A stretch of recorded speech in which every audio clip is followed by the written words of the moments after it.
पढ़ने जा रहे हैं उसका नाम है मैनेजमेंट इंफॉर्मेशन सिस्टम। इसको MIS भी बोलते हैं। MIS का स्टैंड पर यही है जो मैंने अभी आपको बताया, मैनेजमेंट इंफॉर्मेशन सिस्टम। अब इसके क्रेडिटर्स के बारे में बात करते हैं। What is creditors? आवर्स का मतलब घंटे के। इस सब्जेक्ट को हमने एक वीक में कितने घंटे पढ़ना है? 3 आवर्स हमने पढ़ना है इस सब्जेक्ट को। लेकिन अब इसकी डिवीजन कैसे हुई है? ये वाला जो फर्स्ट पोर्शन होता है ये हमें थ्योरी को बेस करवा रहा होता है, और नेक्स्ट जो पोर्शन होता है ये लैब वर्क को करवा रहा होता है। इट्स मीन कि यहाँ पे 3 के 3 हमने जो थ्योरी में लिख दिए हैं ये कंसीडर करवा रहा है कि ये टोटली थ्योरी बेस्ड सब्जेक्ट है। थ्योरी बेस्ड हमारे पास कोर्स मौजूद है और इसमें कोई लैब नहीं है, 0 कंसीडर हो रही है। तो इसमें हम टोटली ये देखेंगे कि हमारे पास ओवरऑल थ्योरी में कि हमारे पास मैनेजमेंट इंफॉर्मेशन क्या है, कितनी चीजों को डिस्कस किया गया है, किन पॉइंट्स को डिस्क्राइब किया गया है। स्टूडेंट्स, आज के लेक्चर को स्टार्ट करने से पहले जो हमने प्रीवियस लेक्चर में जो चीजें डिस्कस की थी उनका थोड़ा सा ओवरव्यू लेते हैं कि हमने किन चीजों को डिस्कस किया था। Let's start previous lecture overview.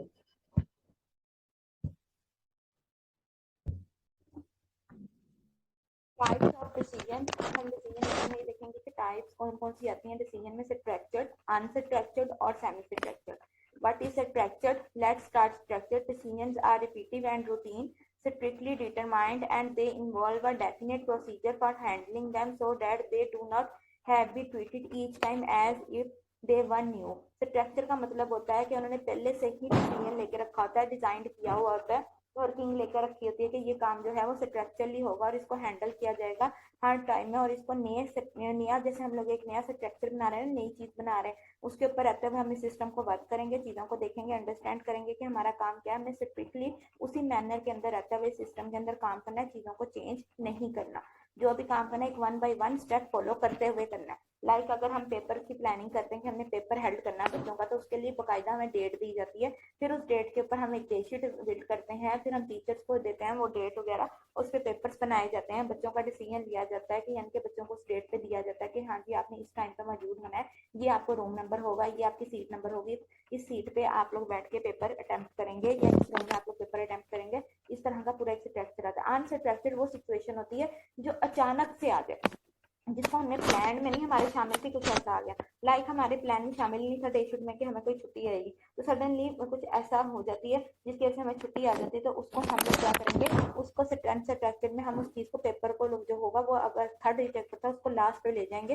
And वाला जो पेपर होगा, एंड वाले पेपर को सेकंड लास्ट में आ दिया जाएगा, फिर उसको लास्ट पे ले जाया जाएगा। अच्छा, अब इसकी डेफिनेशन देखते हैं। Unstructured decisions are those in which the decision maker must provide judgment, valuation, and insight to solve the problem probabilistic underdetermined. Each of these decisions is novel, important, and non-routine. There is no well understood or agreed, no procedure for making them.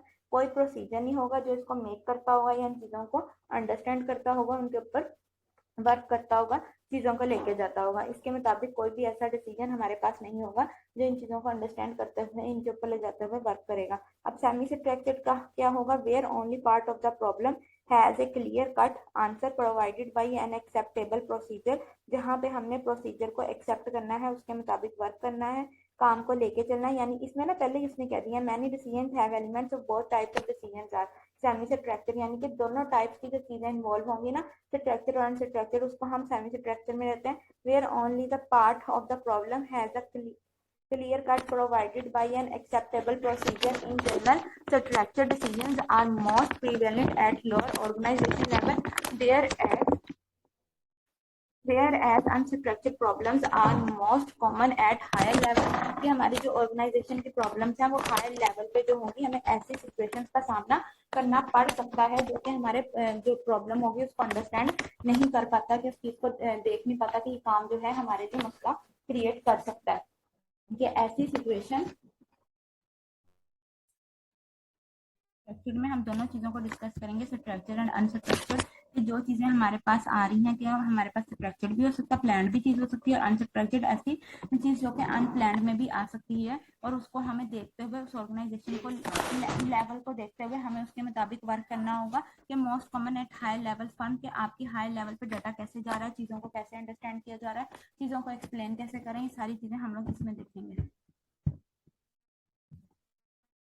Next हम करते हैं information requirements of की decision making groups in a firm. कौन कौन से होंगे decision characteristics आ जाएंगी और एग्जांपल्स ऑफ डिसीजन आ जाती हैं। अनस्ट्रक्चर्ड, स्ट्रक्चर्ड, सेमी स्ट्रक्चर्ड और स्ट्रक्चर्ड। अनस्ट्रक्चर्ड में आते हैं सीनियर मैनेजमेंट, वो क्या करते हैं डिसाइड एक्सचेंज और exit from markets, approve capital budgets, decide long term goals. यानी कि वो क्या करते हैं एंट्रेंस लेते हैं किसी भी एग्जिट करने के लिए मार्केट से, या फिर उसके बाद कैपिटल बजट जितना भी होता है वो उसको एग्जैक्ट करते हैं कि हमारा जो बजट है वो क्या जा रहा है, किस तरह से वर्क कर रहा है, किस तरह से हम लोग उसके ऊपर लॉन्ग टर्म गोल्स हासिल कर रहे हैं, क्या हम लोग लेके चल रहे हैं। मिडिल मैनेजमेंट क्या होती है, वो मैनेजमेंट जो चीज को लेते हुए वर्क करती है उसको हम सेमी स्ट्रक्चर में जाते हैं, यानी कि दोनों का काम आ जाता है, इसलिए इसको मिडिल का नाम दिया गया। Design marketing plan, develop departmental budget, design a new corporate. Design corporator आ जाती है वेबसाइट के, आपने एक वेबसाइट को कॉर्पोरेट कैसे करना है, उसके अंदर लेते हुए कैसे चीजों को वर्क करना है, अंडरस्टैंड कैसे करना है, उसके ऊपर आपने एक प्लान कैसे बनाना है, उसका डेवलपमेंट लेवल क्या होगा।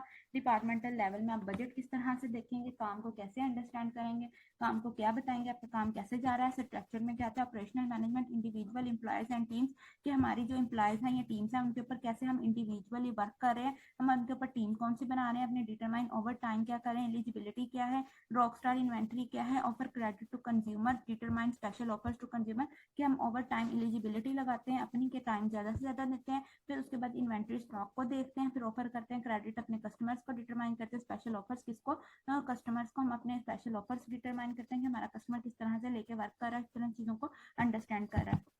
नेक्स्ट हम इनकी स्टेजेस पे आ जाते हैं। स्टेजेस हमारे पास होते हैं लेवल्स आ जाते हैं कि इनमें कौन कौन से लेवल्स आ सकते हैं। नंबर 1 पे आता है स्टेजेस इन डिसीजन मेकिंग में, नंबर 1 पे इंटेलिजेंस, नंबर 2 पे डिसीजन, नंबर 3 पे चॉइस, नंबर 4 पे इम्प्लीमेंटेशन, और ये उसी के ऊपर हमारे पास जो वर्किंग आती है हम इसमें अब देखते हैं इंटेलिजेंस क्या होती है। इंटेलिजेंस होता है सोचने का लेवल कि हम सोचते कैसे हैं। डिसीजन में हम डिजाइन में हम लोग डिजाइन को देखते हैं।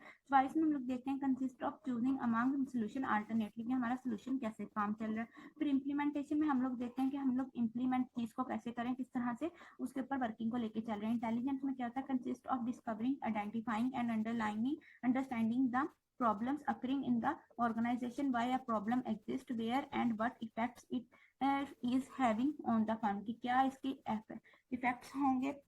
इंटेलिजेंस में हमने उसको डिस्कवर करना है, फिर आइडेंटिफाई करना है, फिर उस प्रॉब्लम को अंडरलाइन करना है जो एक ऑर्गेनाइजेशन में अकर हो सकते हैं, उनको अंडरस्टैंड करना है कि क्या प्रॉब्लम अकर हुई है, किस ऑर्गेनाइजेशन में किस प्रॉब्लम पे हमने फोकस किया और प्रॉब्लम आई कहाँ से और क्यों आई है, वेयर एंड व्हाट इफेक्ट्स, क्या उसके ऊपर असर अंदाज हुआ है, क्यों वो इफेक्ट्स आए हैं, और उसको हमने हैविंग ऑन द फर्म, हमने उस फर्म के अंदर रहते हुए उनके इफेक्ट्स को देखना है, अंडरस्टैंडेबल चीज के अंदर लाना है कि इसके अंदर जो आए हैं, फिर हमने उसको अंडरस्टैंड करके उस चीज को समझना और उसको दूर करना है, इसीलिए इसको इंटेलिजेंस का नाम दिया गया।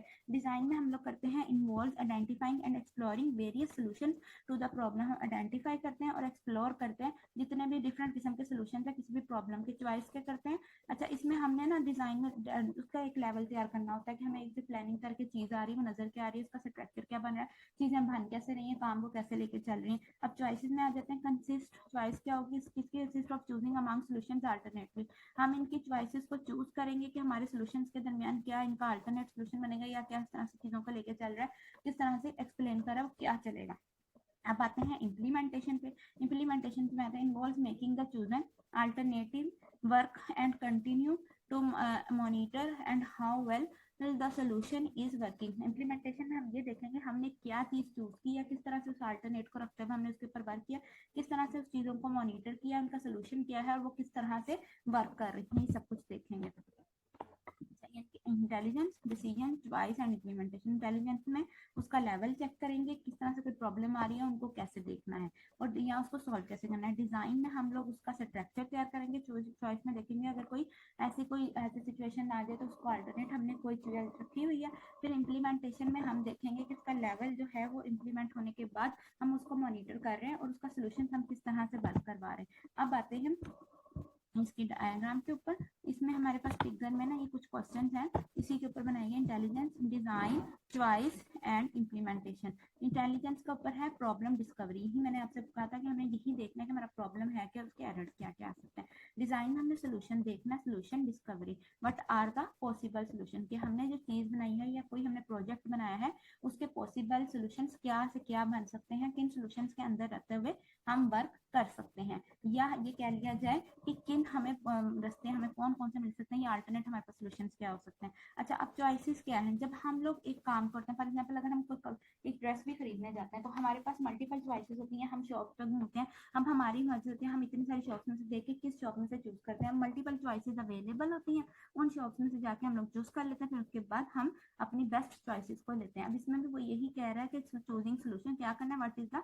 बेस्ट सोल्यूशन, बेस्ट सोल्यूशन कौन सा होगा। सोल्यूशन टेस्टिंग, आपने सोल्यूशन टेस्टिंग क्या करनी है, आपका टेस्टिंग किस तरह से करेगा। इम्प्लीमेंटेशन में, इज द सोल्यूशन वर्किंग, क्या आपका सोल्यूशन वर्क कर रहा है। Can we make it work better, क्या हम उससे बेहतर सोल्यूशन बना सकते हैं, उसके ऊपर वर्क कर सकते हैं। हमने सोल्यूशन टेस्टिंग के अंदर दो चीजों को देखना है, क्या हमारा जो काम किया हुआ डिजाइन है या जो हमारी एप्लीकेशन वर्क की हुई है क्या उसके ऊपर वर्क हो रहा है, नंबर 1। नंबर 2 पे हम देखेंगे कि उसका जो डिजाइन है वो बेहतर वर्क कर रहा है, यानी कि उसके सब पार्ट अच्छे तरीके से वर्क कर रहे हैं, ये हम टेस्टिंग में देखते हैं, यानी कि हमारे पास आ जाती है। पहले हमने देखा प्रॉब्लम क्या है, सेकंड पे हमने देखा हमारा जो प्रॉब्लम है वो सॉल्व कैसे होगा, फिर हमने उसके देखे कि इसके अल्टरनेट कौन कौन से वेज हो सकते हैं। इम्प्लीमेंटेशन में हमने देखा कि क्या हमारा सिस्टम सही वर्क कर रहा है और can we make it better, क्या हम इसका काम और से और अच्छा कर सकते हैं। या देखिए ना, अगर एक जूस है तो उसके अंदर और टेस्ट बेटर करने के लिए या अपने कंपटीटर्स के साथ मुकाबला करने के लिए हम कोई ऐसी चीज अवेलेबल कर सकते हैं मार्केट में जिससे हमारे जो है कंपटीटर्स जो है हमसे आगे ना बढ़ सकें या हम उनके साथ मुकाबला करते हुए अपनी चीज़ों को देख सकें। ये सारी चीज़ें जो होती हैं हमने देखनी होती हैं इम्प्लीमेंटेशन में, कि हम इसका जो है वो काम को आगे से आगे बढ़ा सकते हैं कि नहीं बढ़ा सकते। Support system, what is decision support system, इसके बारे में डेफिनेशन तदबनी एंड आर सिक्योर के बारे में हमारे पास यहाँ पे आती है। Decision support system couple the intellectual resources of individuals with the capabilities of the computer to improve the quantity of decision. अच्छा, यहाँ पे टेक्चुअल और इंटेलेक्चुअल दो किस्म की होती हैं। टेक्चुअल वो वाली होती है जिसको हम टच कर सकते हैं, टेक्चुअल में जिसको हम टच नहीं कर सकते, इसमें हमारे पास हमारी क्वालिटी आ जाती है या हमारी गुडविल आ जाती है, ऐसी चीजें जिनके बारे में हम अपनी जो भी हमारी साख बनी हुई होती है उसके चीजों को इंटरेस्ट लेके हम उन चीजों को अंडरस्टैंड करते हैं, उनको देखते हैं, समझते हैं, उन चीजों के बारे में डिसीजन मेकिंग करते हैं। It is a computer based support system for management decision makers who deal with semi structured problems. अच्छा, यहाँ पे जो मेन इंपॉर्टेंट फोकस है वो ये है कि सेमी स्ट्रक्चरल प्रॉब्लम्स के, सेमी स्ट्रक्चरल वो वाली प्रॉब्लम जिसके अंदर सेमी यानी कि हाफ स्ट्रक्चरल प्रॉब्लम्स को अंदर देखते हुए किया जाता है। ये हमारे पास कंप्यूटर बेस्ड सपोर्ट सिस्टम है जिसके अंदर देखते हुए मैनेजमेंट के हम डिसीजन लेते हैं, जो कि डील किया जाता है सेमी स्ट्रक्चरल प्रॉब्लम्स, यानी कि वो प्रॉब्लम्स जिनमें स्ट्रक्चर और अनस्ट्रक्चर, यानी कि स्ट्रक्चर वो जिसके अंदर प्लानिंग की जाती है और अनस्ट्रक्चर जिसके अंदर कोई प्लानिंग की जाती, वो डाटा इसके अंदर इन्वॉल्व होता है। It is a computer based information system that combines models and data in an attempt to solve semi-structured problems with executive के बाद हमारे पास आ जाते हैं। अच्छा जी, विद एक्सटेंसिव यूजर इन्वॉल्वमेंट, हमारे पास जितने भी यूजर इन्वॉल्वमेंट की एक्सटेंसिव हो जाती है उसके अंदर ये देखते हुए कंप्यूटर बेस्ड सिस्टम को कंबाइन करते हैं मॉडल्स को और डाटा को, यानी कि दोनों मॉडल्स और डाटा दोनों चीजों को कंबाइन किया जाता है, फिर उनके ऊपर अटेम्प्ट करते हुए इस चीज को सॉल्व किया जाता है। जितने भी सेमी स्ट्रक्चर प्रॉब्लम्स हैं, यानी कि दो स्ट्रक्चर और अनस्ट्रक्चर, जिनके ऊपर प्रिपेयर्ड और अनप्लैंड, प्रिपेयर्ड कह लें या अनप्रिपेयर्ड कह लें, प्लैंड या अनप्लैंड कह लें, ऐसे प्रॉब्लम्स को देखते हुए यूजर की इन्वॉल्वमेंट को देखा जाता है कि यूजर ऐसी सिचुएशन में कैसे डील करता है। कुछ डाटा उसके पास हमारे पास प्लान में आ गया और कुछ अनप्लान में आ गया, उसको देखते हुए वो कैसे इन चीजों को बिहेव करते हुए अपने डाटा को अंडरस्टैंड करता है, चीजों को आगे लेके जाता है, फिर उस चीज को एक्सप्लेन करता है कि हाँ हमने ये काम जो है ऐसे करना है, इसका डिसीजन देखना है कैसे लेना है। अब आ जाते हैं डिसीजन सपोर्ट सिस्टम पे।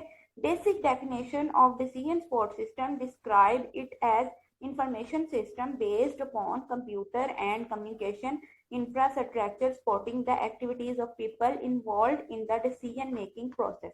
हमारे पास बेसिक डेफिनेशन जितनी भी आती है हमारे पास सपोर्ट सिस्टम की, वो डिस्क्राइब करता है इंफॉर्मेशन सिस्टम को जो बेस्ड करती है कंप्यूटर पे और कम्युनिकेशन इंफ्रास्ट्रक्चर के। वैसा इंफ्रास्ट्रक्चर लाइक देखें हम मोबाइल है, मोबाइल के अंदर इंफ्रास्ट्रक्चर क्या होगा, हम जो आपके मोबाइल के साथ हमारा कम्युनिकेट वे बना रहा है वो हमारी सिम होती है जो इंफ्रास्ट्रक्चर, इसको कम्युनिकेशन इंफ्रास्ट्रक्चर कहते हैं, और वो सपोर्ट करता है उन एक्टिविटीज को जिसमें लोग इन्वॉल्व होते हैं डिसीजन मेकिंग प्रोसेस में, उस डिसीजन लेने के प्रोसेस में इन्वॉल्व होते हैं। The support is understood as the help provided to the decision maker in the arriving at decision, not taking a decision instead of him or replacing him in the decision making process। अच्छा, वो support जो कि हमें understood करवाती है, ये हमारी help provide करती है डिसीजन मेकर को कि हमें अराइव करें डिसीजन तक पहुंचने में, और not taking a decision instead of him, कि हम इसकी बजाय कि ये डिसीजन लें या उसको रिप्लेस कर सके।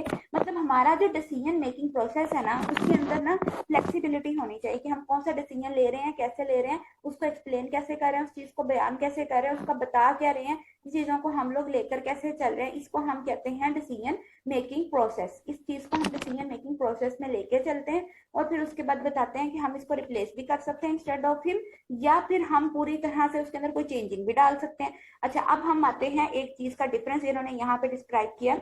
The main difference in relation to the management information system is in the fact that thanks to DSS classes आ जाती हैं decision support system, इसे कहते हैं DSS को, system to decision makers has its disposal tool for developing a decision apart from institute knowledge skills and information. अच्छा जी, यहाँ पे जो मेन डिफरेंस है रिलेशन मैन का मैनेजमेंट में to the management information system में, वो ये है कि आपका फैक्ट जितना भी है वो आपका किसका शुक्र अदा करना चाहिए उसे, यानी कि वो थैंक्स कहना चाहिए कि ये जो चीज़ है ये बहुत बेनिफिशियल मेरे लिए साबित हुई है। किसको?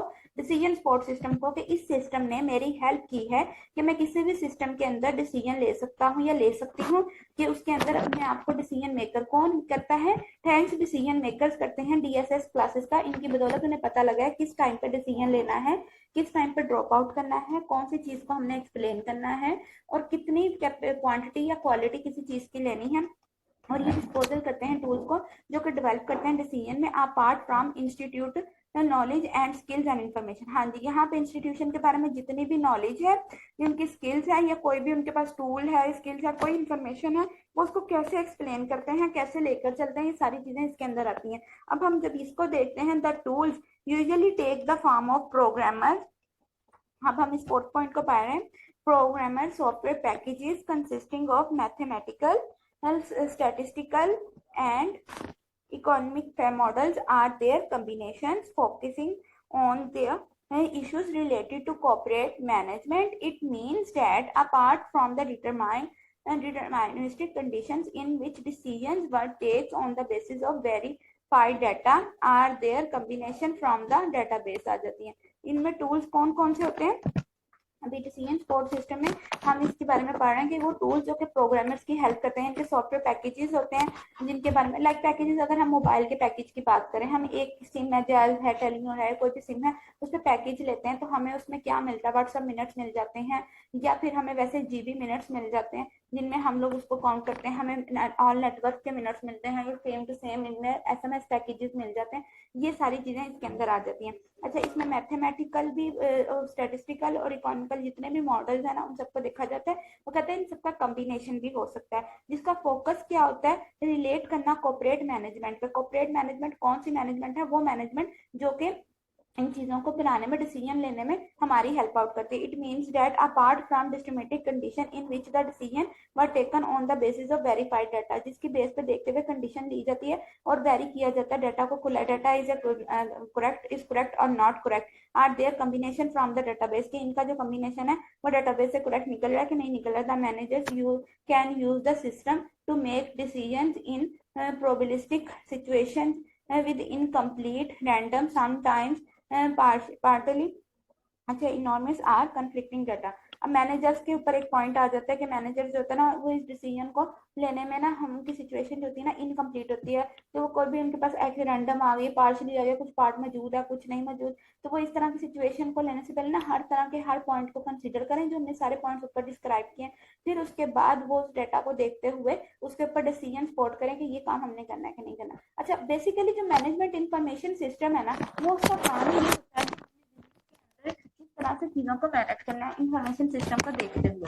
अब हम जब इंफॉर्मेशन सिस्टम को देख रहे हैं और मैनेज कर रहे हैं, तो जब कोई भी सिस्टम होगा, कोई भी डिपार्टमेंट होगा, उसमें डिसीजन लाजमी होता है। डिसीजन के बगैर हम कोई काम नहीं चला सकते, कि एक टीम है उसने किस तरह से काम करना है, उसको कैसे लेकर चलना है, सारी चीजों को हमने एक्सप्लेन लाजमी करना होता है। ये डिसीजन सपोर्ट सिस्टम का हमारे पास काम है मैनेजमेंट इंफॉर्मेशन सिस्टम में। अब नेक्स्ट स्लाइड पे आते हैं। नेक्स्ट स्लाइड पे हमारे पास इसके कंपोनेंट्स हैं, डिसीजन सपोर्ट सिस्टम के न्यू कंपोनेंट्स, वो कौन कौन से अब इनको डिस्क्राइब करते हैं। सपोर्ट सिस्टम में न्यू कंपोनेंट्स कौन कौन से आते हैं, model base, management system of model database, और फिर उसके बाद नेक्स्ट कौन सा है हमारे पास, producer base, solver, database and model parameters. ये बेसिकली 4 आते हैं। इसमें से मॉडल बेस में क्या होता है, मॉडल बेस में हमारे पास ये चीजें आती हैं कि हमें मॉडल को देखते हुए उसके ऊपर वर्किंग करनी है कि मॉडल कैसा बनाया गया है, उसको हमने कॉपी करना है, उसके रूल्स एंड रेगुलेशंस को देखना है। उसके बाद हमारे पास आती है containing routine, standards and specialized models used for decision making in an enterprise. हमारी डिसीजन मेकिंग में कौन कौन से, हमें इंटरप्राइज मतलब वो रिसोर्सेज एंड प्लानिंग जो आ जाती है ईआरपी के अंदर देखते हुए हमने लेनी है कि हमारे पास स्पेशलाइज मॉडल्स मौजूद हैं, उनके स्टैंडर्ड्स को देखते हुए हम काम करेंगे। अगर हम मैथमेटिकल पॉइंट ऑफ व्यू से बात करें तो वो क्या कहता है, from mathematical point of view appear models 2 base करते हैं, linear and non linear dependency, simulation, optimization model. अच्छा, सिमुलेशन में वो चीज आ जाती है कि हमारे पास वो मॉडल है जो कि हमारे डाटा को लेके जा रहा है, बिल्कुल क्लियरली वैसा मॉडल तैयार हो जाता है जिसको रियल कंसीडर करना शुरू कर देते हैं। लाइक देखें, अगर कोई एरोप्लेन उड़ा रहा है, जो चलाना सीखते हैं पायलट हैं, तो क्या वो डायरेक्टली एरोप्लेन तो नहीं चलाना सीख लेते ना, उन्हें हवा में तो नहीं छोड़ दिया जाता, उसके लिए वैसा इन्वायरमेंट क्रिएट किया जाता है जो उसको देखते हुए उसके ऊपर वर्क करते हैं। फिर वो कहते हैं कि हाँ, अगर उनके ऊपर उनको चोट ना लगे या इस तरह ना हो, अगर ऐसा किसी को दे दिया जाएगा तो वो आके तो ले जाए। अगर वो उड़ाना चाहे बोले तो वो उड़ा ही नहीं सकेगा, अगर वो उड़ा भी ले तो वो या तो अपना भी नुकसान करेगा और साथ में दूसरा भी करेगा, वो तो बहुत ज्यादा डेंजरस चीज हो जाती है। इसी तरह अगर किसी को गाड़ी चलानी नहीं आती तो डायरेक्ट उसको ये तो नहीं कह दिया जाएगा ना कि तुम पूरे ट्रैफिक में लेके चले जाओ और इसको गाड़ी को जाके इसको रन करवाओ, इसके यहाँ भी ड्राइविंग करना शुरू कर दो इसके बारे में। अच्छा, जब हम ऑर्गेनाइज, अब ये तो मैथमेटिकल पॉइंट ऑफ व्यू की चीजें में, ठीक है, ऑप्टिमाइजेशन आ जाती है, सारी चीजें मैनेजमेंट में आ जाती है। From an organization point of view models are often divided into inbuilt, अच्छा बिल्ट में आ जाती है, imposed on user or and conducted by the user from the complete component subsystem procedure, there is rules limited only by non-manual of the tool supporting this process। इसके बारे में हमारा supporting process कितना चल रहा है, किस तरह से हम इसको लिमिट में रह के चला रहे हैं, हमारा प्रोसीजर क्या है, रूल्स एंड रेगुलेशन क्या है, किस तरह से हम लोग इसको वर्क करवा रहे हैं, किस तरह से लेके चल रहे हैं, ये हमारे पास ऑर्गेनाइजेशन में पॉइंट ऑफ व्यू है। ऑर्गेनाइजेशन में हमें रूल्स, रेगुलेशन, टूल्स, इन सब चीजों को देखना होता है, इनके बिल्ट इन फंक्शंस को देखते हुए काम चलाना होता है। Management system and model of model database,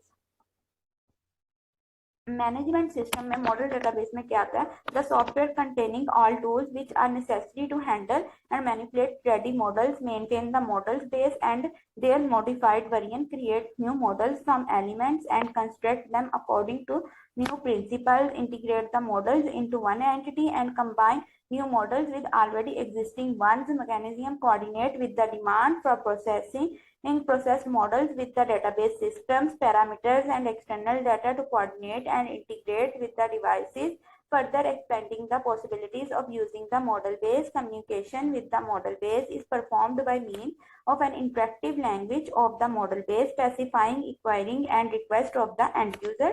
The models are maintained in appropriate directives। हाँ जी, यानी कि डेटाबेस का तो बेसिक मीनिंग ये था रिकॉर्ड रखना। इसमें वो ये कह रहा है कि जब हम रूल्स एंड रेगुलेशंस को देखते हुए काम करते हैं, ऑलरेडी जो एग्जिस्टिंग वंस यानी कि पहले से जो चीजें मौजूद होती हैं उसको देखते हुए उसके ऊपर नया मॉडल हम बिल्ड करते हैं। ये नहीं करते कि पहले से बना लेंगे। अब हमें एक गिलास बनाना है, एक गिलास बनाते हुए हम देखेंगे कि पहले से गिलास बना हुआ है, अब इस गिलास का साइज टेढ़ा कर दिया जाए, लंबा कर दिया जाए, इसको चेंज कर दिया जाए, इसमें कोई बेल डाल दी जाए या कुछ ऐसी चीजें कर दी जाए, इसको हम कहते हैं पहले से एग्जिस्टिंग चीज के अंदर देखना। अब जब हमने कर लिया उसके साथ हमने कम्युनिकेट भी करना है कि मॉडल जो है वो पहले क्या चीज एक्सप्लेन कर रहा था, अब इसकी लैंग्वेज कैसे करिए।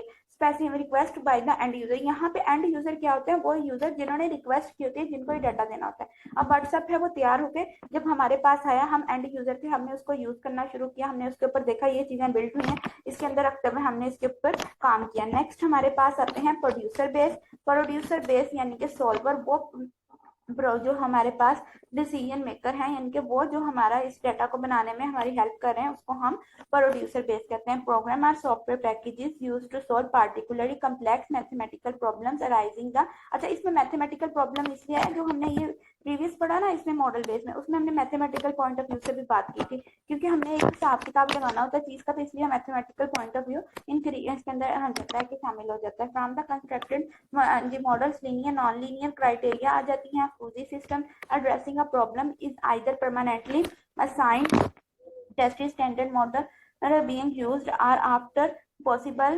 consultations आ जाती हैं। usually an opinion with user adoption a brand new model which is created by means of mechanism of model based management. हाँ जी, वो कहता है प्रोड्यूसर जो होता है जब भी वो नया काम करने लगता है उसको ये कहा जाता है कि तुम नया काम तो करने लगे, ब्रांड न्यू चीज लाने लगे, लेकिन उससे पहले पिछले सिस्टम का भी देखो वो ऑलरेडी क्या कंस्ट्रक्टेड है, उसमें लीनियर नॉन लीनियर या उसमें कुछ ऐसा सिस्टम जो कि हमारी समझ में नहीं आ रहा है, पहले से मौजूद चीज है, उसका काम बीच में रहना चाहिए। जैसे वॉशिंग मशीन है, उसका मॉडल तैयार हुआ, लेकिन उसका मेन पर्पस यही है ना कि उसमें चीज बंद होना है, उसका सर्कल जो है वो लगा होना चाहिए।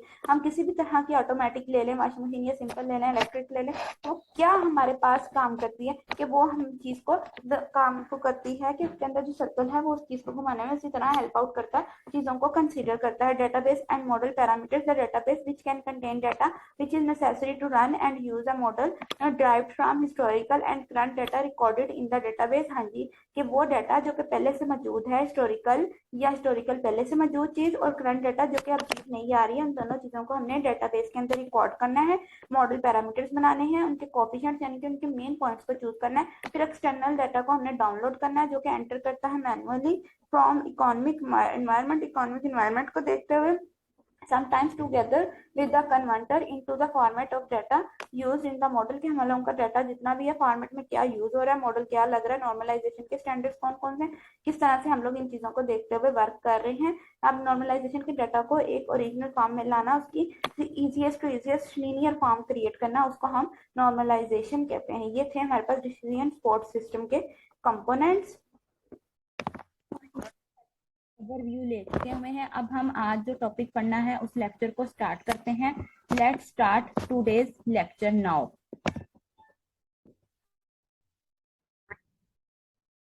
हम इस लेक्चर को एंड करने से पहले जो हमने आज लेक्चर में पढ़ा है उस लेक्चर का थोड़ा सा ओवरव्यू ले लेते हैं कि हमने आज के लेक्चर में क्या चीजें पढ़ी थी, किन चीजों को डिस्कस किया था। कि let's start today lectures overview.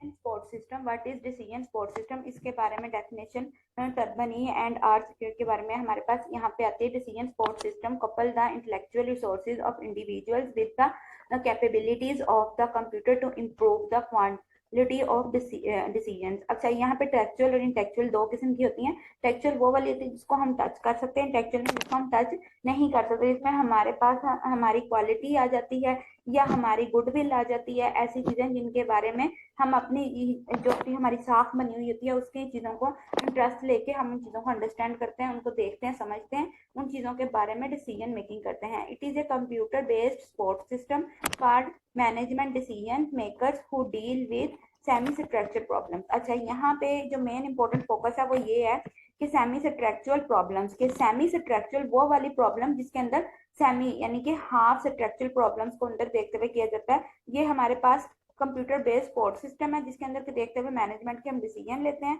जो कि डील किया जाता है सेमी स्ट्रक्चरल प्रॉब्लम्स, यानी कि वो प्रॉब्लम्स जिनमें स्ट्रक्चर और अनस्ट्रक्चर, यानी कि स्ट्रक्चर वो जिसके अंदर प्लानिंग की जाती है और अनस्ट्रक्चर जिसके अंदर कोई प्लानिंग नहीं की जाती, वो डाटा इसके अंदर इन्वॉल्व होता है। It is a computer based information system that combines models and data in an attempt to solve semi-structured problems with executive के बाद हमारे पास आ जाते हैं।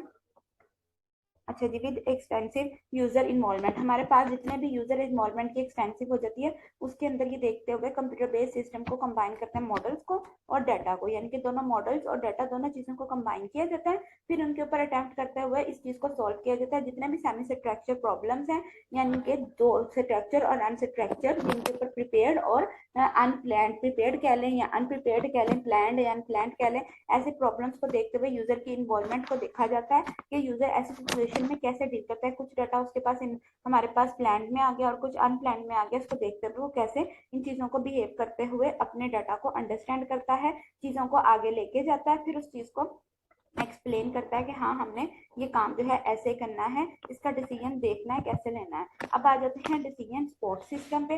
Basic definition of decision support system describe it as information system based upon computer and communication infrastructure supporting the activities of people involved in the decision making process। हमारे पास basic definition जितनी भी आती है हमारे पास स्पोर्ट सिस्टम की, वो describe करता है इंफॉर्मेशन सिस्टम को जो बेस्ड करती है कंप्यूटर पे और कम्युनिकेशन इंफ्रास्ट्रक्चर के। वैसा इंफ्रास्ट्रक्चर लाइक देखें हम मोबाइल है, मोबाइल के अंदर इंफ्रास्ट्रक्चर क्या होगा, हम जो आपके मोबाइल के साथ हमारा कम्युनिकेट वे बना रहा है वो हमारी सिम होती है जो इंफ्रास्ट्रक्चर, इसको कम्युनिकेशन इंफ्रास्ट्रक्चर करते हैं। और वो सपोर्ट करता है उन एक्टिविटीज को जिसमें लोग इन्वॉल्व होते हैं डिसीजन मेकिंग प्रोसेस में, डिसीजन लेने के प्रोसेस में इन्वॉल्व होते हैं।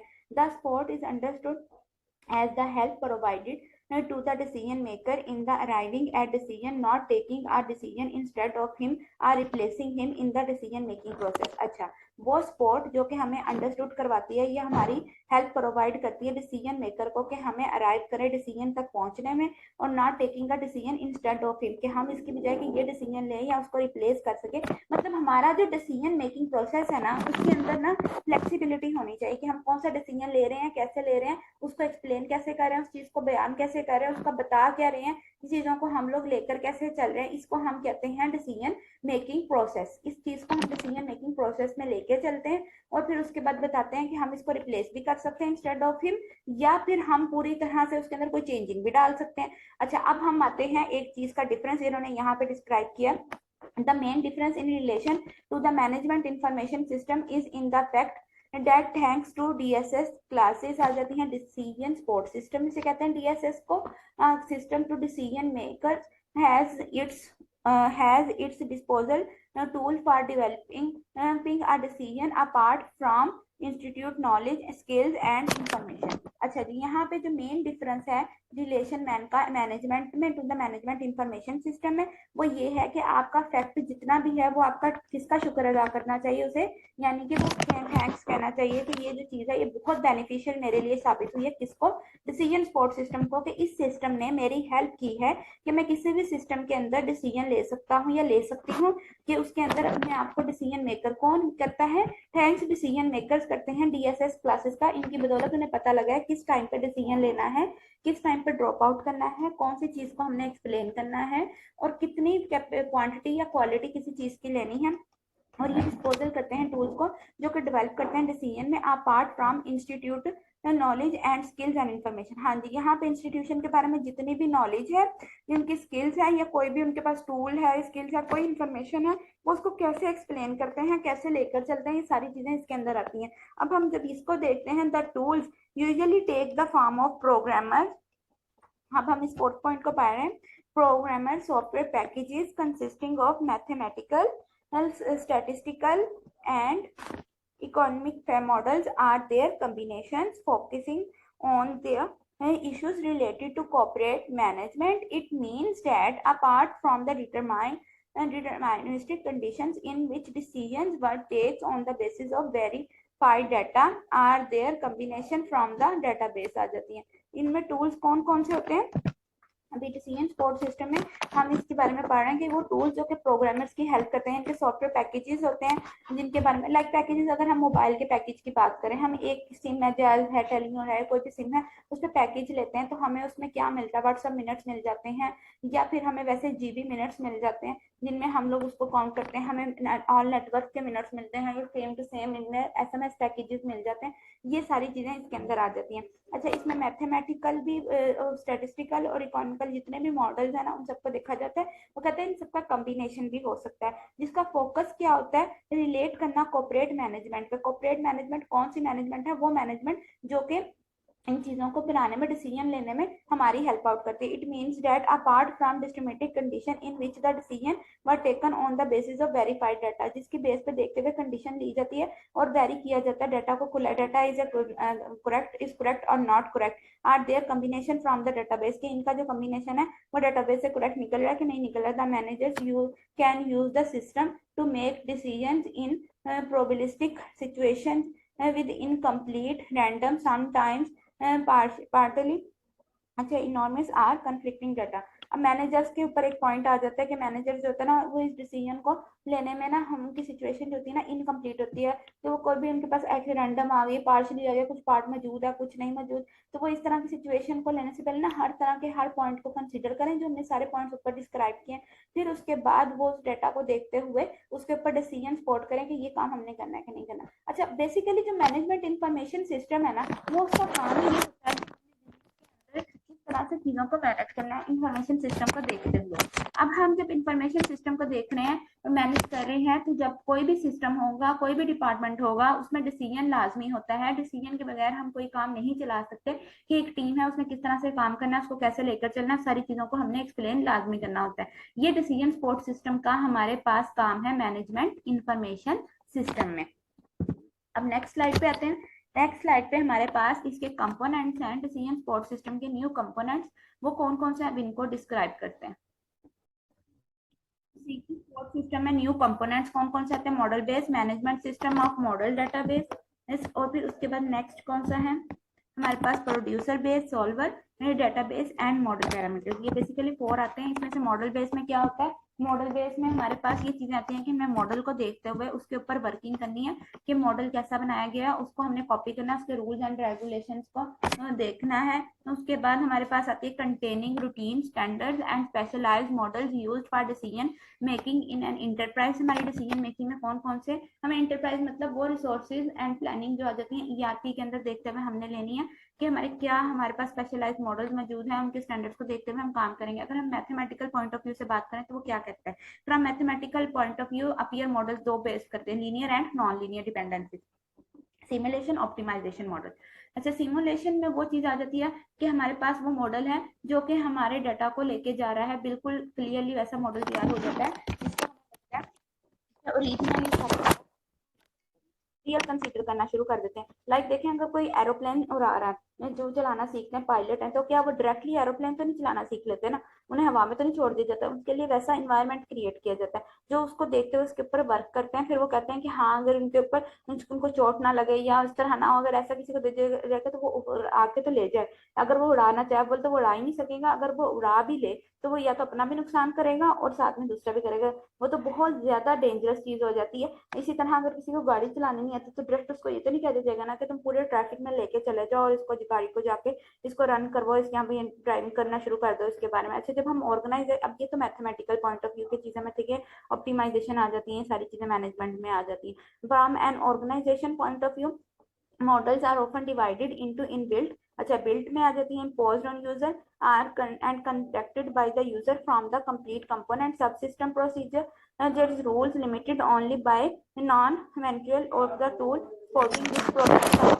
इसके बारे में हमारा सपोर्टिंग प्रोसेस कितना चल रहा है, किस तरह से हम इसको लिमिट में रह के चला रहे हैं, हमारा प्रोसीजर क्या है, रूल्स एंड रेगुलेशन क्या है, किस तरह से हम लोग इसको वर्क करवा रहे हैं, किस तरह से लेके चल रहे हैं, ये हमारे पास ऑर्गेनाइजेशन में पॉइंट ऑफ व्यू है। ऑर्गेनाइजेशन में हमें रूल्स, रेगुलेशन, टूल्स, इन सब चीजों को देखना होता है, इनके बिल्ट इन फंक्शंस को देखते हुए काम चलाना होता है। Management system and model of model database.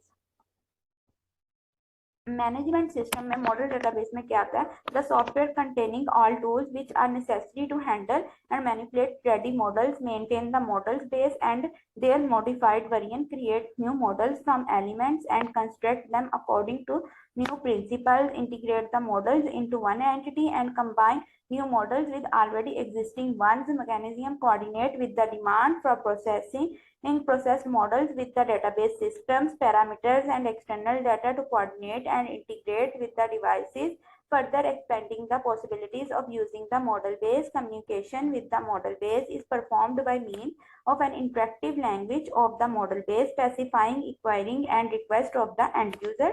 The models are maintained in appropriate directives. हाँ जी, यानी कि डेटाबेस का तो बेसिक मीनिंग ये कर रिकॉर्ड रखना, इसमें वो ये कह रहा है कि जब हम रूल्स एंड रेगुलेशंस को देखते हुए काम करते हैं, ऑलरेडी जो एग्जिस्टिंग वंस यानी कि पहले से जो चीजें मौजूद होती हैं उसको देखते हुए उसके ऊपर नया मॉडल हम बिल्ड करते हैं। ये नहीं करते कि पहले से बना लेंगे। अब हमने एक गिलास बनाना है, एक गिलास बनाते हुए हम देखेंगे कि पहले से गिलास बना हुआ है, अब इस गिलास का साइज टेढ़ा कर दिया जाए, लंबा कर दिया जाए, इसको चेंज कर दिया जाए, इसमें कोई बेल डाल दी जाए या कुछ ऐसी चीजें कर दी जाए, इसको हम कहते हैं पहले से एग्जिस्टिंग चीज के अंदर देखना। अब जब हमने कर लिया उसके साथ हमने कम्युनिकेट भी करना है कि मॉडल जो है वो पहले क्या चीज एक्सप्लेन कर रहा था, अब इसकी लैंग्वेज कैसे करिए।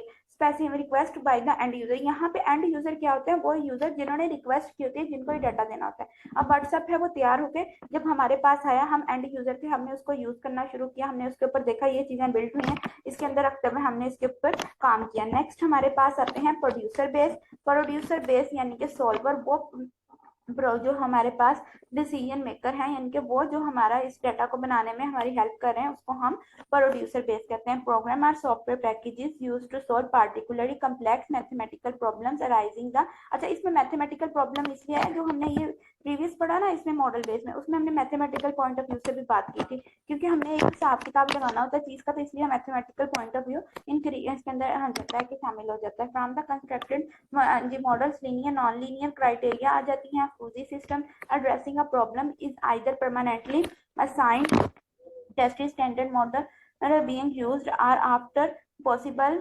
consultations आ जाती हैं। usually an opinion with user adoption a brand new model which is created by means of mechanism of model based management। हाँ जी, वो कहता है प्रोड्यूसर जो होता है जब भी वो नया काम करने लगता है उसको ये कहा जाता है कि तुम नया काम तो करने लगे, ब्रांड न्यू चीज लाने लगे, लेकिन उससे पहले पिछले सिस्टम का भी देखो वो ऑलरेडी क्या कंस्ट्रक्टेड, उसमें लीनियर नॉन लीनियर या उसमें कुछ ऐसा सिस्टम जो कि हमारी समझ में नहीं आ रहा है, पहले से मौजूद चीज है, उसका काम बीच में रहना चाहिए। जैसे वॉशिंग मशीन है, उसका मॉडल तैयार हुआ, लेकिन उसका मेन पर्पस यही है ना कि उसमें चीज बंद होना है, उसका सर्कल जो है वो लगा होना चाहिए। हम किसी भी तरह की ऑटोमेटिक ले लें वॉशिंग मशीन या सिंपल ले लें इलेक्ट्रिक ले लें, तो क्या हमारे पास काम करती है कि वो हम चीज को काम को करती है कि उसके अंदर जो सर्कल है वो उस चीज को घुमाने में इसी तरह हेल्प आउट करता है, चीजों को कंसीडर करता है। Database and model parameters, the database which can contain data which is necessary to run and use a model derived from historical and current data recorded in the database। हाँ जी, कि वो data जो कि पहले से मौजूद है, हिस्टोरिकल या हिस्टोरिकल पहले से मौजूद चीज, और करंट डाटा जो कि अब चीज नहीं आ रही है, उन दोनों चीजों को हमने डाटाबेस के अंदर रिकॉर्ड करना है।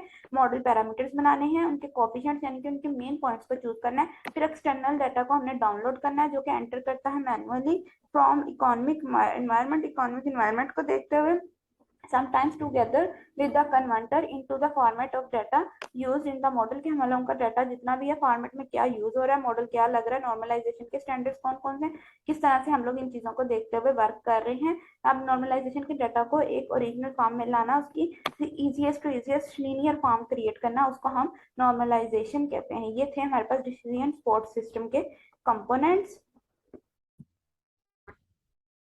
In support systems, all components, data management includes the database which contains relevant data for the situation and is managed by a software called DBMS यानी कि database management system।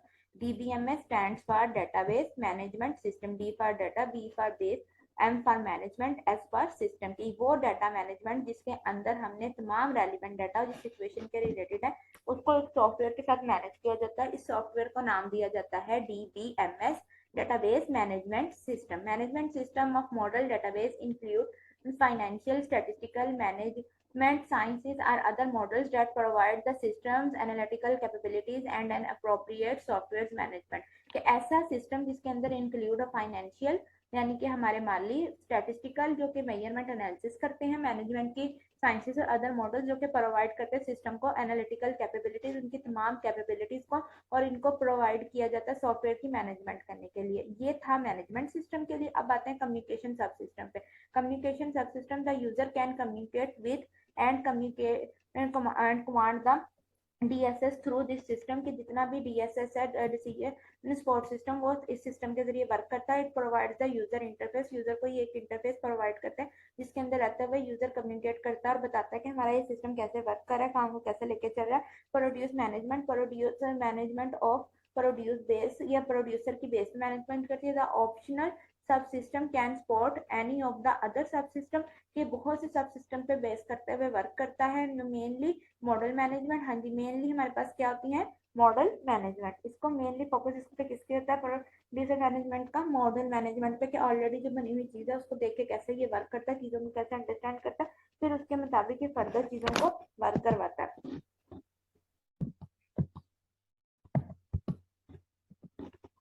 नेक्स्ट हमारे पास आते हैं 6 element in business intelligent environment, data from the business environment, number 1, number 2 then business intelligence infrastructure, number 3 business analytic tool sets, mathematical users and methods आ जाती हैं। 4th number पे उसको लेके work करता है। फिर डिलीवरी प्लेटफॉर्म MIS, ये 5 पॉइंट है, MIS, DSS, ESS, user interface. Data from the business environment की डेफिनेशन को हम देखते हैं कि बिजनेस इन्वायरमेंट से क्या, इसका मतलब ये है कि हमने अपना जो डाटा है वो बिजनेस इन्वायरमेंट से लेना है, उसको लेते हुए उसके ऊपर वर्क करवाना है कि हमारा डाटा बिजनेस इन्वायरमेंट को कैसे देख रहा है, उन चीजों को कैसे अंडरस्टैंड कर रहा है। Data from the business environment, business must deal with both structured and unstructured data. Business आपके स्ट्रक्चर और स्ट्रक्चर दोनों के साथ डीलिंग करता है फ्रॉम मैनी डिफरेंट सोर्सेज, मुख्तलिफ सोर्सेज को देखते हुए। इनके अंदर mobile including mobile devices and the internet, the data need to be integrated and organized so that they can be analyzed and used by a human decision maker। आम इंसानों के decision को देखते हुए यानी कि इसके मुताबिक ये वर्क करता है। इसमें स्ट्रक्चर एंड अनस्ट्रक्चर्ड दोनों सिचुएशन से आ सकता है, लेकिन ये जरूरी नहीं कि दोनों सिचुएशन से एक साथ ही हमें आए सामना करना पड़े और उनको हम डिफरेंटली भी सामना करते हैं। जिसकी वजह से इसको ज़्यादा हमने कंसिडर किया। अगर ये दोनों एक ही सिचुएशन में आती तो इसको हम सेमी स्ट्रक्चर्ड का नाम देते हैं। नेक्स्ट सेकंड पॉइंट है बिजनेस इंटेलिजेंस इंफ्रास्ट्रक्चर। अब इंटेलिजेंस लेवल को चेक किया जाता है कि जो हम काम कर रहे हैं क्या वो ठीक कर रहे हैं, उस तरह की चीजों को काम सही से कर रहे हैं, चीजें सही से मैनेज कर रहे हैं। The underlying foundation of business intelligence is a powerful database system that captures all the relevant data to operate the business. The data may be stored in transactional database or combined and integrated into an enterprise data warehouse are series of interrelated data marts। के data marts को देखते हुए, ये data sciences को देखते हुए किस तरह से हम उसके मुताबिक वर्क करते हैं। पावरफुल database systems हैं जो कैप्चर करते हैं तमाम रेलिवेंट डाटा को और ऑपरेट करते हैं उसके बिजनेस को। डाटा को हम स्टोर करते हैं किसके अंदर, ट्रांजैक्शनल डेटाबेस के अंदर, जिसको कंबाइन किया जाता है, जोड़ा जाता है और इंटीग्रेट किया जाता है, यानी कि उसके अंदर से कुछ पार्ट लिया जाता है। फिर उसके अंदर देखते हुए data warehouses already data को देखा जाता है और सीरीज की जाती है इंटररिलेटेड, यानी कि मौजूद डाटा के अंदर से कुछ पार्ट भी लेना और फिर उसके इंटेलिजेंस लेवल को चेक करना, देखते हुए उसके मुताबिक वर्क करना। बिजनेस एनालिटिक ऐसा टूल सेट निकालना जो इस डाटा को एनालिसिस कर सके ज्यादा और उसका पॉइंट बता सके, उसके मुताबिक रिपोर्ट्स और रिस्पॉन्ड जितने भी क्वेश्चन है मैनेजर के वो हमारे पास दे सके। Business analytic tool set a set of software tools are used to analysis data and produce reports, respond to questions posed by managers and track the progress of the business using key indicators of the performance आ जाती हैं। यहाँ पे इसमें क्या है कि वो सेट ऑफ सॉफ्टवेयर जो टूल एनालिसिस करता है डाटा का, रिपोर्ट्स का, और फिर उसके बाद उनको रिस्पॉन्ड करता है जितने भी मैनेजर्स हैं, फिर उसके बाद उनके मुताबिक देखते हुए यूजिंग की इंडिकेटर्स, आपकी की इंडिकेटर्स की को फॉलो करता है, इंडिकेट करता है कि आपकी परफॉर्मेंस कैसे जा रही है, चीज़ों को आप लोग कैसे मैनेज कर रहे हैं, कैसे देख रहे हैं, उसके मुताबिक ये वर्क करवाता है।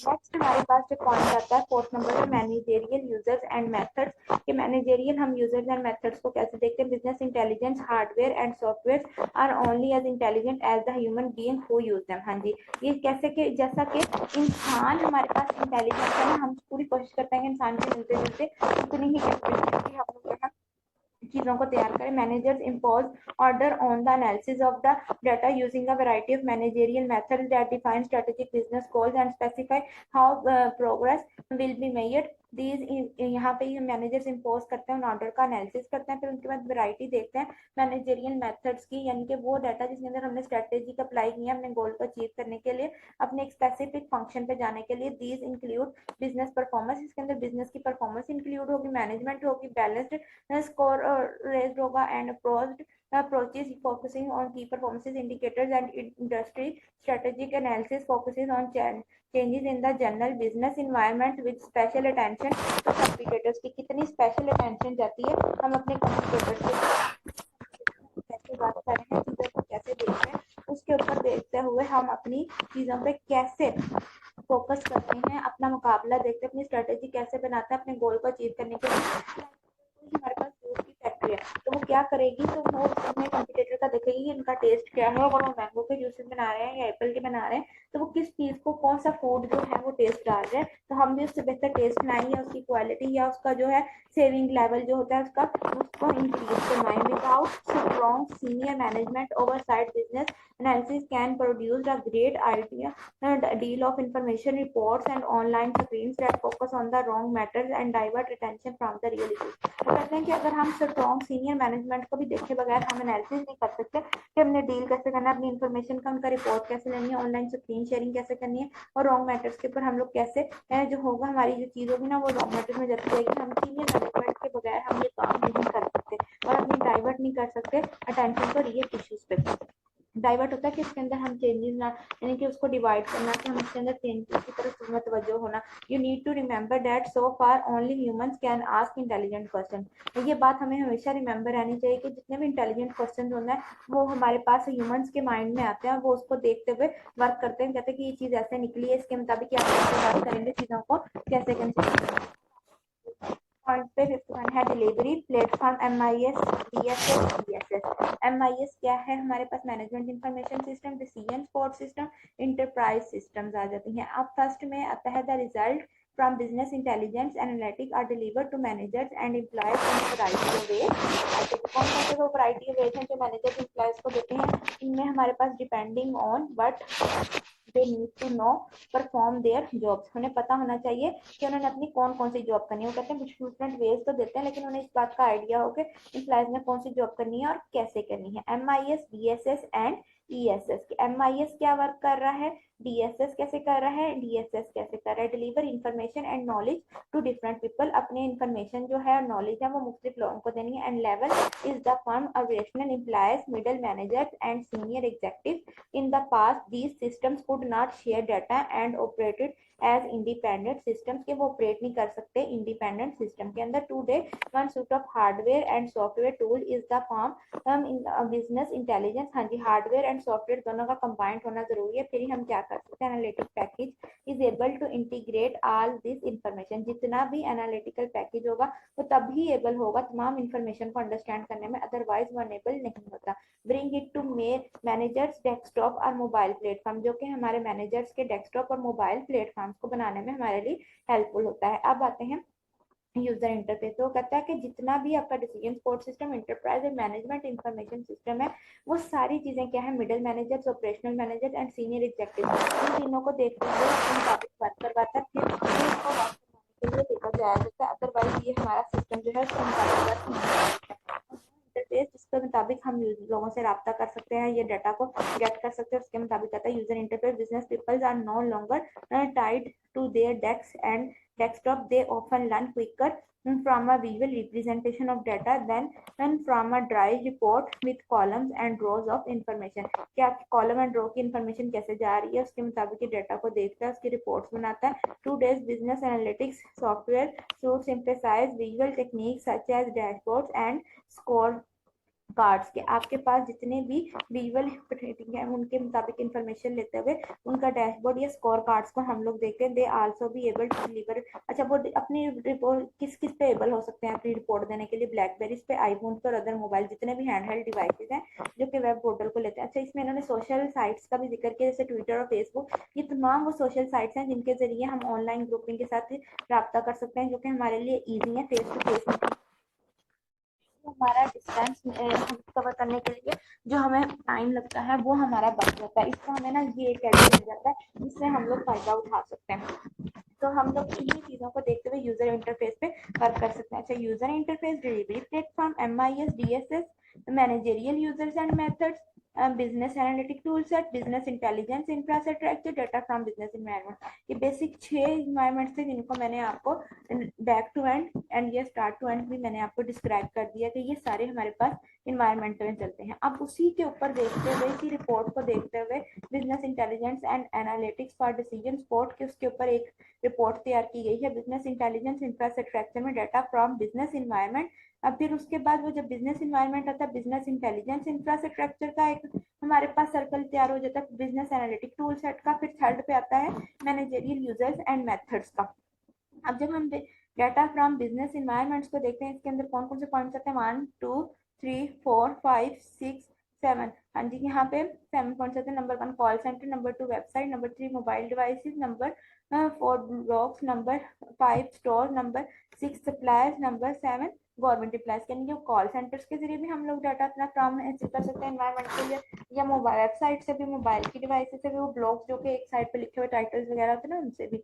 अब हमारे पास सप्लायर्स हैं जो कि प्रोवाइड कर रहे हैं, स्टोर्स वगैरह आते हैं, गवर्नमेंट एम्प्लॉयज आते हैं। अब बिजनेस इंटेलिजेंस में जब हम देखते हैं उसमें डेटाबेस होनी चाहिए, रिकॉर्ड मौजूद होना चाहिए, डाटा वेयर हाउसेस यानी कि ऑलरेडी वहाँ पे स्टॉक्स मौजूद हों, डाटा के मार्क्स होते हैं जो कि उसी डाटा के रिलेटेड फर्दर डाटा को निकालते हैं। बिजनेस एनालिटिक टूल सेट कौन कौन से होते हैं जिनमें एनालिसिस किया जा सकता है, statistical model, data mining, OLAP and producer production reports. इन सब के अंदर देखते हुए ये वो तमाम सॉफ्टवेयर हैं जिनके अंदर हम लोग क्या कर सकते हैं, बेसिक टूल्स हैं डाटा की एनालिसिस कर सकते हैं कि हमारा 98%, 96% कितने परसेंट लेवल ठीक है। Managerial users and method, business strategy, performance management and balanced score card and forest card. यहाँ पे हमारे पास इस चीजों को देखते हुए इसके ऊपर वर्क किया जाता है कि बिजनेस की स्ट्रेटेजी क्या है, परफॉर्मेंस मैनेजमेंट कैसे चल रही है, बैलेंस का सिक्योर कार्ड कैसे चल रहा है, फॉरेस्ट कार्ड हम लोग किस तरह से इसकी कार्ड को देख रहे हैं, मैनेज कैसे कर रहे हैं, चीजों को कैसे अंडरस्टैंड करें, ये सारी चीजें इसके अंदर आती हैं। अब आते हैं हम प्लेटफॉर्म पे, MIS, DSS, ISS, ये इसके 3 मेन प्लेटफॉर्म है जो उसको लेके वर्क कराते हैं। फिर उसके ऊपर देखते हुए यूजर इंटरफेस बनता है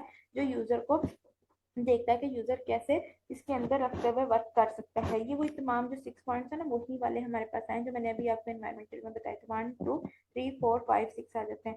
फिर उसमें reports, dashboard, scoreboard, desktop, mobile, web portal and social media, वो तमाम इंटरफेस जिनके जरिए हमारा कम्युनिकेशन लेवल बढ़ सकता है, उसको हम लोगों ने नाम दिया। अब यहाँ पे बिजनेस इंटेलिजेंस यूजर्स आ जाते हैं। इसको 3 कैटेगरीज में हमने डिफाइन किया, power users, producers 20% of employees, capabilities और कैजुअल यूजर्स। कैजुअल यूजर्स में कंज्यूमर्स आ जाते हैं। इसमें प्रोड्यूसर 20% थे, इसमें 80% ऑफ एम्प्लॉयज। IT डेवलपर क्या करेंगे, प्रोडक्शन रिपोर्ट्स को देखेंगे, कस्टमर और सप्लायर्स की ऑपरेशनल एम्प्लॉयज के अंदर देखते हैं कि ऑपरेशनल एम्प्लॉयज कैसे वर्क करें, चीज को कैसे अंडरस्टैंड करें, क्या वो चीज को बयान कर रहे हैं, किस तरह से लेके चल रहे हैं, या उनका ऑपरेशन लेवल क्या है। तो यूजर्स आ जाते हैं, वो पैरामीटर रिपोर्ट्स बनाते हैं कि हाँ हमारी रिपोर्ट जो है बहुत अच्छी जा रही है, वो डैशबोर्ड्स को भी अंडरस्टैंड करते हैं। ये IT डेवलपर्स और दोनों के अंदर ये चीज आ जाती है, इस वजह से इसका थोड़ा सा इस तरह का है। अब आते हैं senior managers. Without senior manager हम कोई डिसीजन नहीं ले सकते, क्योंकि जो एक्सपीरियंस पे चीज पे काम चलता है वही आगे फर्दर हमारे लिए बेनिफिशियल साबित होता है। बिजनेस एनालिटिक्स क्या हो जाते हैं, ad hoc queries, drill down, search OLAPs, manager staff कैसे वर्क कर रहा है, किस तरह से चीजों को लेकर चल रहा है। एनालिटिकल मॉडल्स क्या होते हैं, फोरकास्ट आ जाती है, what if analysis, statistical model के बिजनेस एनालिसिस कैसे वर्क कर रहे हैं, हमारा फोरकास्ट क्या, हम एनालिसिस जो है वो ठीक आया कि नहीं आया, उसके मुताबिक वर्क कर रहा है कि नहीं कर रहा है, इस तरह की चीजों को हम लोग इसमें अंडरस्टैंड करते हैं। आज के लेक्चर में भी पॉइंट्स हैं उन सबको हमने डिस्कस कर लिया है, उन सबको हम क्लियरली अंडरस्टैंड कर चुके हैं, उनका ओवरव्यू देख चुके हैं, प्रीवियस का ओवरव्यू देख चुके हैं, अच्छी तरह हर पॉइंट को डिस्कस कर चुके हैं, उनको हमने डिस्क्राइब कर लिया, एलैबोरेट कर लिया है। Now this is end of the lecture. Allah Hafiz.